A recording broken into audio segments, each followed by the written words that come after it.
Welcome back. Now, the previous step of installing the browser extension, as well as this step that we're explaining in this video, both together are optional steps.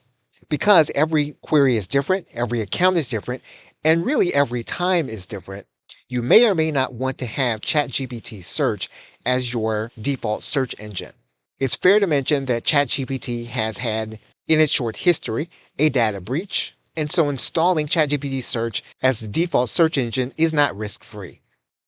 It's one that you will need to evaluate individually to determine if it's something that you want to have on your system and that you should have on your system.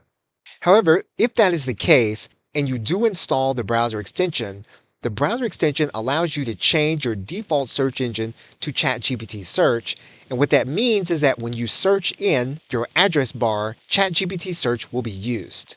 For example, in this case, we're going to go to the address bar and we're going to write in a common search query as we would if we typed into the address bar. And we're just going to type in the words as we would. You'll notice that the search tool is available. And when we click on enter, what's going to happen then is that because of the browser extension, ChatGPT is actually going to do the search for us, and the browser is going to be the element that sends us there. So you can use ChatGPT as your default search engine if that is what you want to do, in the same way that you may have used Microsoft Bing, in the same way you may have used Safari or the Google search engine.